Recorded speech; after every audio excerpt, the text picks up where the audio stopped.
Welcome to The Explainer, where we get right into the source material to unpack big ideas. And today, we are tackling a huge one: what it really means to be a professional teacher. So let's get right into it. We throw around this term professional teacher all the time, right? But what does that actually mean? Is it about what they wear or how quiet their classroom is? Or, is it something way, way deeper? We tend to think in extremes, don't we? You've got the super strict rule enforcer on one side, and on the other, the cool teacher who just wants to be everyone's friend. But real professionalism, well, it's a lot more complicated and a lot more important than either of those stereotypes. To really get to the heart of this, we've got to rewind a bit and look at a foundational idea from the philosopher David Carr. He argued that teaching isn't just a job, it's something much bigger, a moral project. And Carr makes this really important distinction between schooling and education. Schooling, well, that's the system, right? The buildings, the bells, the job training. But education? That's the real goal. It's about helping people flourish, giving them the tools to think for themselves. And a professional teacher? Their work is rooted right there in education. And this idea goes even deeper when you look at morality. It's not just about moral training, teaching kids to be polite and follow the rules. It's about moral education.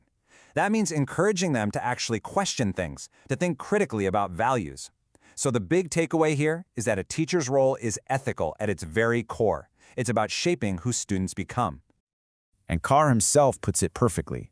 Professions like teaching are moral projects because their entire reason for being is to help people. Think about it.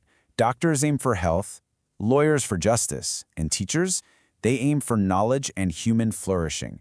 It's baked right into the job description. Okay, so that's the ideal, this really noble vision of teaching. But, and this is a big but, it doesn't happen in a vacuum. Right now, that ideal is getting squeezed, and squeezed hard, by the realities of the modern system. And researchers, like Amanda Gutierrez and her team, have put a name to this squeeze. They talk about this big shift away from what they call democratic professionalism, which is all about trust, collaboration, and letting teachers use their judgment, towards something called managerial professionalism. And that one, it's all about top-down control, compliance, and hitting targets. And this is where the rubber really meets the road. This managerial approach shifts the focus away from a teacher's actual professional judgment and onto things that can be measured externally, data-driven outcomes.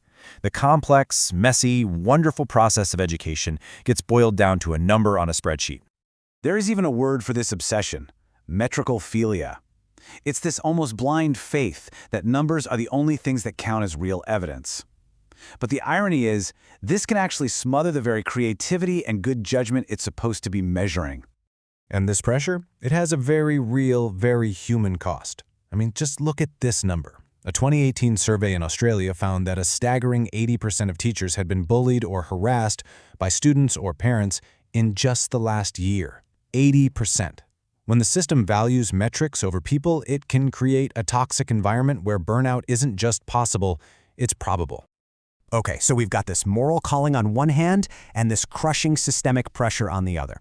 So what does being a professional actually look like on a Monday morning, in the classroom, day to day?